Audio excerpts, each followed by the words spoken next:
We're not going to give up, and we're not going to give in. We're going to continue to fight, and we got to learn how to compete. We don't know how to compete yet, and it's all about pride. You have to have pride in yourself, and it's a very competitive sport. This is a game of life, but you got to know when things aren't going right that someone has to step up, and that's what we're not getting right now. Texas is now 1-4 this season, the team's worst record through 5 games since 1956, a very long time ago. Clearly, this isn't what Longhorn fans are accustomed to. Stephen A., what should Texas do? Well, Texas should wait until the season's over, and then they should replace Charlie Strong. Wow. But I want to make sure I clarify my comments because I think people are misconstruing what I'm saying. And I was talking to Mike and Mike yesterday, and I called in about it. In no way am I questioning the football acumen or the coaching ability of Charlie Strong. I am just saying that the odds are stacked against him. Look at the handwriting on the wall and understand when it's your time to go. That's all I mean by this. If Texas was a place where they were not used to success, where there was patience, where there was a long-term plan, I've got nothing to say. This is par for the course. Look at what Charlie Strong had to come in there and do. He had to get rid of like 9 or 10 different players because they were bad guys in the locker room. You know, they were leadership issues. They were Matt Brown lovers. They were guys that wanted to do things a certain way and didn't want to do things his way. And behind the coach's back were encouraging dudes to do things differently. So you had to get rid of those guys. We get all of that, okay? So you went 6-7 last year. Now, granted, Matt Brown didn't have the greatest years, 9-4, 8-5, 2 of the last 3 years, stuff like that. Had one season where he went 5-7. I think that was back in 2010, if I remember correctly. But prior to that, it was religiously 10 and 11 win seasons. And one time there was, 13-1 national title, championship game appearance. I am simply saying that even though there was time for a change, and Charlie Strong seemed like the good candidate, here's where you run into a problem. You were not only 6-7 last year, but you get blown out by TCU. Your only victory came, who was that again? Was that Rice. It was Rice, right? Yeah. That was about it. Nobody else did they beat. And then I'm looking at it and I'm saying, well, wait a minute here. And this is where it really hit me. When you talk about their ranking in terms of recruiting, they're getting out-recruited by Texas A&M, of course, TCU, Baylor, Houston. The University of Houston is outranking them in recruiting. Ladies and gentlemen, this is Texas. But he hasn't been given a 4-year recruiting cycle. Wait a minute. This is Texas. Let me use, because I got some relatives in Texas. Let me use my, my southern drawl here. Texas. This is what we're talking about. Oil money. You got to work on that, New Yorker. We do have to work on it. We have to work on it. How do? Okay. Here's the deal. I love the folks in Texas. I'm not being derogatory here. I'm saying to you, it's Houston. We're talking oil money. We're talking Texas. We're talking Austin, Texas. We're talking the Texas Longhorns. And you're being out-recruited by Houston? What I'm saying to you is this. This ain't about Charlie Strong, the competent coach. I believe in this man. I believe under better circumstances he should stay.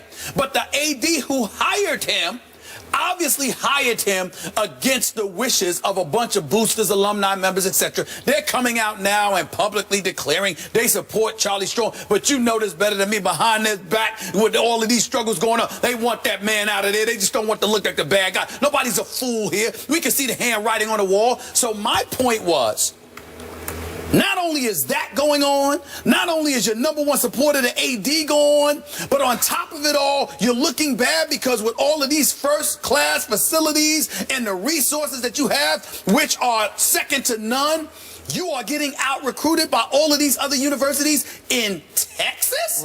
That is a problem. And I'm saying, see the handwriting on the wall? They ain't going to support you, Charlie Strong. I don't care what they say. Get the hell out of there. Get out of there quick, fast, in a hurry. Go to Miami.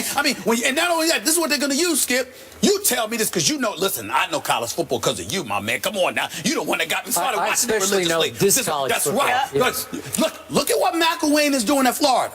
Man's undefeated. He is flat out balling, okay? I think that cupboard was not there when you took over. Right. That's right. It was full. And look at Windham in Utah. I mean, you look at what they're doing. They're number 5th ranked team in the nation. And Charlie Strong, 1-4. Okay. Winless in a Quick question. I got to acknowledge the obvious elephant in our living room. Sure. As you often remind me, you are a black man, and you're talking about one of the few black head coaches in college football, and you're saying after a year and not even a half, he's got to be gone. I'm trying to tell you right now. I keep trying to tell America, folks, don't listen to me. Okay. I'm a fair-minded dude. Yes, you are. Listen, I'm the guy that sat there and said Lovie Smith don't need to be in Chicago. You did, but that was after many years. I didn't say he needed to not be a head coach. I said he needed to be out of Chicago. And Marvin Lewis, you have said. Come on now, 12 years, you can't win a playoff game. Okay. I'm going to call what it is. Thank you. But I look All at right. Charlie Strong. I think Charlie Strong should be a head coach in Miami. I think he should be a head coach in various other institutions. I'm just saying, Texas, look at the handwriting on the wall, Charlie. They're going to get rid of you, bro. They owe him a bunch of money now. They're going to have to give don't let about 15, at least 15 million from what I heard, not to mention his assistants. Man, they can write that thing off. They can sit there and pay you and spread it out a few years. But look at the handwriting on the wall, Charlie. They're going to get rid of you. Get out as fast as you can. It's a bad situation for him.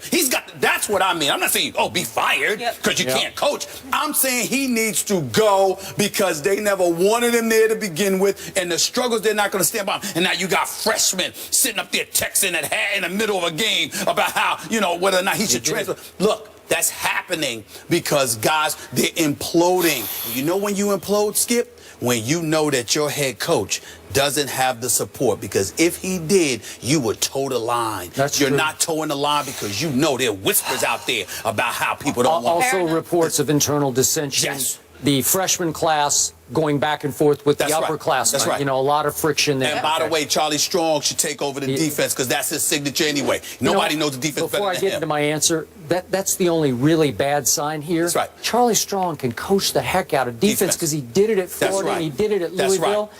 And he did it as a coordinator and a head coach. That's right. And then I'm looking at, wait a second, Charlie, on national TV early on, you give up 38 at Notre Dame. Yep. Then you give up 45 at home to Cal. And then you give up 30 at home to Oklahoma State. Yeah. And then you give up 41 at TCU. And by the way, everybody was acting like that was such a big deal at how they lost to Cal because the extra point was missed. My thing was, what the hell you doing giving up 45 points? 45 at home. Now that Jared Goff can play. We'll get into him later. 45 though. Okay. Let me just declare myself here because obviously I was born and raised a University of Oklahoma fan. They play this weekend in the Cotton Bowl, arch rival. 10th ranked in the nation. And I was scared of what's going to happen. I was taught at an early age to hate everything Texas, University of Texas. So that is mitigated by the fact we have twice had Charlie Strong sit in this seat on this show. And you know what? Good man. I clicked with him. I like the heck out of him. I liked him too. And so maybe I've lost some objectivity that way. But I do think he deserves the rest of this year. Yeah. This is just me. I think he even deserves next year. And I know the signs are horrible here. And remember, they still have to play my Sooners, and they are now 17-point underdogs at the Cotton Bowl. Then they have to go to West Virginia. Listen, West Virginia is pretty good. And then they end up having to go to Baylor, which has been obliterating people. So it could get worse. And maybe some of those major donors who were reportedly yesterday still on Charlie's side, maybe they'll turn on him. They could turn on if Texas loses 41 to whatever it was to TCU, 41 to 10 to Oklahoma, we might get a different story from the major donors. But let me be very, very clear. I'm not saying that Charlie Strong should be fired right now, shouldn't be allowed to complete the season. I'm not saying he doesn't deserve to have a long-term opportunity to build this program. What I'm saying is the struggles that he's having at this particular university, which ain't trying to rebuild, which ain't trying to wait, which ain't trying to have a long-term plan, and you combine it with the fact that you in Texas and they didn't want you there to begin with. You're saying it's more the situation. It's the situation. Look, Charlie Strong see the handwriting on the wall and get the hell out of there. All right. That's what I'm saying. Okay, well, are you blaming Texas more than Charlie Strong? Well, I'm blaming didn't them want from him the initially? perspective that I think that there were whispers from the time he got there Maybe. that they didn't want him there. When you combine that with the changes that he ultimately had to make, where he had to be and he spoke very highly of Mac Brown, and we all think highly of Mac Brown, but the bottom line is he had to be sort of the anti-Mac Brown. Did. Do you see who Mac Brown is? Have you met a nicer guy? No. I mean, my God, he's just a sweetheart of a guy. Yep. Well, that's not Charlie Strong. Nope. He's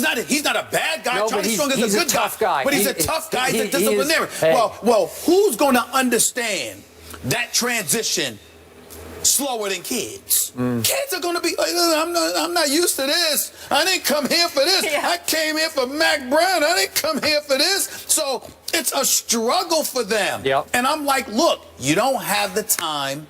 Even though you have the resources, you're surrounded by people who really want you to fail. And there are great opportunities for you elsewhere. Because no matter how much you, even if you win at Texas, when you're surrounded by people who don't want you around, well, you take it when the opportunity is just so great until something just as great, if not greater, comes along. Okay, all right. That's all I'm saying. Okay, he did get one huge break. The AD who hired him, Steve Patterson, Yes. had alienated so many of the major donors that he got fired after just 2 years. That's right. And it was such a PR nightmare for that school that I think it would look even worse if then at the end of this year you remove Charlie Strong. So I think he has a little PR cachet just because that guy made such a mess of the athletic department. I don't believe Charlie Strong has any PR cachet in Texas. Well, it's by default. And It's you by know this, default. and you know Yeah. this better than me. All that matters at Texas is Texas. Okay. They don't care how the outside world feels. Okay, Football country. That's who they are. Last quick point, being totally objective. Charlie Strong did one thing in in-game strategy that really did rankle, I'm sure, a lot of Texas fans. And that was in their first conference game at home against Oklahoma State, who's a pretty good football team. They had them on the ropes. That's why. Remember, they had Cal and Oklahoma State on the ropes. Those are two pretty good teams, so let's give him that. Even though you're giving up a lot of points, you're also, because the young quarterback, Gerard Hurd, is pretty good. I like him. He's not a good thrower, but he can, man, you talk about Russell Wilson. This kid's got Russell Wilson all over him. Okay? So you're in the game against Oklahoma State, maybe in control of the game. I watched the whole game. Oklahoma State has the football and is driving for the tying field goal, and Charlie Strong got a 15-yard unsportsmanlike conduct penalty for arguing with the ref and set up the tying field goal. See, that's the kind of thing under this kind of stressful pressure. You cannot do that. There you go. Okay. There you go. All Just right. the latest example to support what I'm saying. All right. He just needs to go elsewhere. I'm not questioning his coaching ability and whether or not he deserves to be a head coach. I know he does. Okay. Okay? He just don't need to be there. Okay, well, I hope Shaka Smart in basketball, I hope he gets off to a better start. I was getting ready to say that. It's even more pressure on Shaka Smart know. because of the whole Charlie Strong situation. Got it. But I have no doubt Shaka Smart a going lot to tear of it up. levels. Shaka Smart going to do his thing. All you need is basketball. It ain't football. All you need is two players. And Shaka Smart will get them at the University of Well, Texas. all you need to do is press like crazy, Please. and they will press. Shaka Smart is going to do a hell of a job for that basketball program. You mark my word. He's legit. We'll all be watching 11 a.m. on ABC, Texas, Oklahoma, the Red River rivalry. We stay in the South. Things are getting heated down in South Beach as well. The Dolphins fired their head coach. We told you that yesterday. And now their quarterback is speaking out on his team. We'll fill you in and react to that next.